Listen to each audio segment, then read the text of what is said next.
হ্যাঁ, daily star একটা প্রথম থেকেই তার এডিটোরিয়াল, তারপর হেডলাইন একদম অন্যরকম। আর আমাদের যে কালচারাল যে পেজগুলো আছে আর্টিস্টদের জন্য, ইয়েদের জন্য, এগুলো খুব হাইলাইটেড হয়েছে।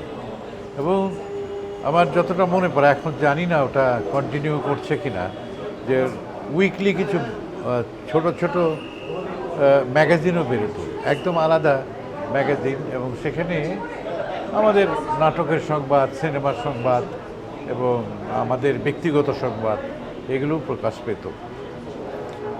এবং একটা পত্রিকা যখন স্বাধীনভাবে তার মতামত বলতে চায়, তখন সে আর কারোর থাকে না, কোনো দলের থাকে না।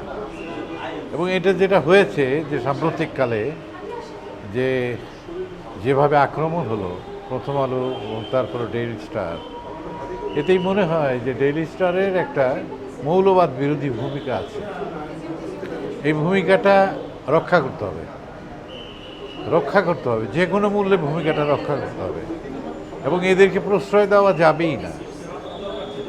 এটা আমি মনে প্রাণে বিশ্বাস করি।